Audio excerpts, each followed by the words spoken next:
Friends, इस video में हम जो है पाकिस्तान जोग्राफी उसको डिस्कस करेंगे। उसमें हमारे पास पाकिस्तान फॉरेस्ट है, पाकिस्तान के अंदर जो फॉरेस्ट पाए जाते हैं उनका कॉन्सेप्ट हम समझेंगे। तो आइए स्टार्ट करते हैं। फ्रेंड्स, इसमें हमारे पास ये है कि पहले हम ये देखते हैं कि फॉरेस्ट एक्चुअली में क्या होते हैं, फॉरेस्ट की डेफिनेशन क्या है, और फिर हम जानेंगे पाकिस्तान के जो फॉरेस्ट की जो टाइप्स हैं, किस किस्म के, किस टाइप के, किस काइंड्स के जो है ना हमारे पास फॉरेस्ट पाकिस्तान में पाए जाते हैं, उनको फिर हम डिस्कस करेंगे। तो फॉरेस्ट क्या होते हैं friends? Extensive continuous areas of land dominated by trees. So friend, forest basically ऐसे वो हमारे पास एरियाज हैं जिसमें क्या है, ट्रीज है, वो दरख्त ही दरख्त है, जहाँ पे आप देखते हैं बहुत पेड़ है, ट्रीज हैं। तो एक्सटेंसिव है, कॉन्टिन्यूस है, डोमिनेटेड बाय ट्रीज, मतलब हर कहीं आप देखेंगे ट्रीज ही ट्रीज होंगे, जो है दरख्त ही दरख्त होंगे। तो उस एरिए को, उन एरियाज़ को जहाँ पे दरख्त ही दरख्त होते हैं, मुसलसल दरख्त होते हैं हर कहीं, और बहुत ज़्यादा जो होती है अमाउंट में होते हैं, तो उनको कहते हैं दोस्तों फॉरेस्ट। ठीक है, तो फॉरेस्ट बेसिकली ऐसा एरिया है, ऐसी वो जगह है जहाँ पे क्या है, ट्रीज़ ही ट्रीज़ है। ठीक है फ्रेंड्स, ट्रीज़ ही ये ट्रीज़ बन गए इस तरह, ट्रीज़ ट्रीज़ ट्रीज़, तो वो हमारे पास क्या हो जाएगा, सारा वो एक एरिया, उसमें ट्रीज़ होंगे तो उसको फॉरेस्ट कहेंगे। नेक्स्ट फ्रेंड्स, इसमें हमारे पास ये है कि कोई भी कंट्री जो होती है ना, कोई भी एक मुल्क है, तो उस कंट्री के लिए जो फॉरेस्ट की जो एक क्वांटिटी है या फॉरेस्ट की जो परसेंटेज है वो कितनी होनी चाहिए, 20 to 30% होनी चाहिए। मतलब अगर एक ये स्टेट है, एक ये कंट्री है, तो ये 100% इसका एरिया है। ठीक है, तो 100% एरिया में से दोस्तों फ्रेंड्स उसकी जो 20 to 30% है ना, फॉर एग्जाम्पल इतना है, ये बाकी हमारे पास है 70% और ये है हमारे पास 30%। तो फ्रेंड्स एटलीस्ट जो है ना 20 से 30% तक उसका जो एरिया है उसमें क्या होना चाहिए, ट्रीज होने चाहिए, मतलब उसमें क्या होना चाहिए, फॉरेस्ट होने चाहिए। तो वो दोस्तों कंट्री जो होती है सूटेबल होती है, डिज़ायर्ड लेवल पूरा होता है, तो फिर वो कंट्री उसके फ़ायदे होते हैं, बेनिफिट्स होते हैं।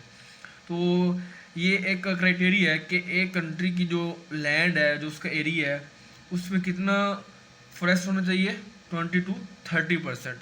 ठीक है, तो इस अगर ये होगा तो उसको बेनिफिट और अच्छा रहेगा।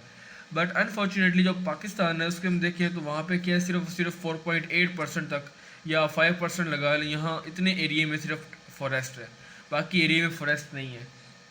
तो ये इस चीज़ को इंक्रीज़ करने की ज़रूरत है। तो पाकिस्तान के जो टोटल एरिया है उसमें से देखा जाए तो सिर्फ और सिर्फ 4.8% एरिया में दोस्तों फॉरेस्ट है, बाकी एरिया में फॉरेस्ट नहीं है, जो कि एक अलार्मिंग सिचुएशन है। तो ये हमने इसका दोस्तों देख लिया, जो एरिया कितने एरिया में हमारे, मतलब कितनी जगह एक स्टेट, एक कंट्री के में कितने होने चाहिए फॉरेस्ट, वो हमने देख लिया। अब हम आते हैं इसकी काइंड्स पे। ठीक है, तो फिर इसको वाइंड अप करेंगे। दोस्तों काइंड्स की बात करें तो हमारे पास फॉरेस्ट दो तरह के होते हैं, पाकिस्तान में दो तरह के फॉरेस्ट पाए जाते हैं। एक है प्रोडक्टिव फॉरेस्ट और दूसरा है प्रोटेक्टिव।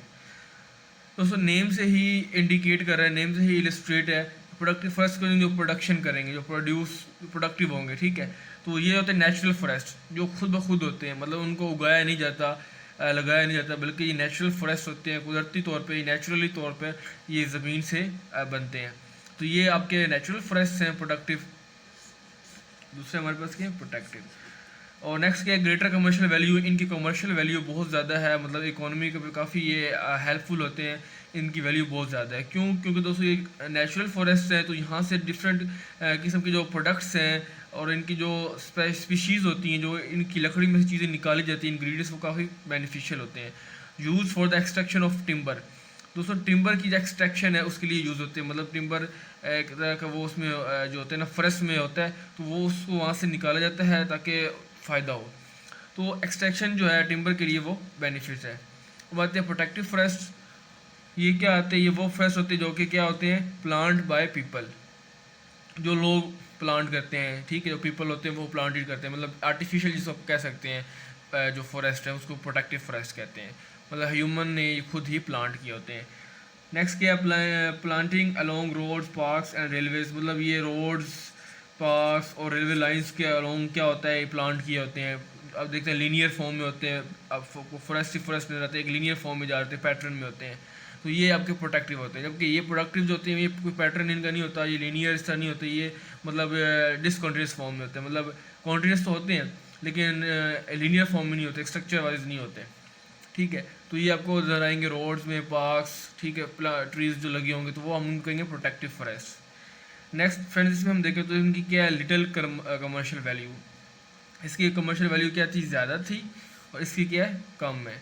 क्यों दोस्तों, ये आर्टिफिशियल फॉरेस्ट है जबकि ये नेचुरल फॉरेस्ट है। तो यहाँ जो नेचुरल फॉरेस्ट है इनमें से हमें जो है वैल्यूएबल स्पीशीज़ और वैल्यूएबल जो प्रोडक्ट्स हैं, जो वुड में से, जो फॉरेस्ट जो ट्रीज़ होते हैं वहाँ से मिलते हैं, वो मिलते थे। लेकिन जो ये फॉरेस्ट है दोस्तों, इनमें क्या है, little commercial value because do not supply valuable species of would, क्योंकि इनमें वो वैल्यूएबल स्पीशीज़ नहीं होती। वो जो वुड के अंदर, लकड़ी के अंदर वो जो चीज़ होनी चाहिए नेचुरली तौर पर, वो इनमें नहीं पाई जाती। तो इस वजह से इनको सप्लाई नहीं किया जाता, मतलब ये इनको इतना ये बेनिफिशियल नहीं होते हमारे लिए in the case of extraction of timber और in the case of commercial value.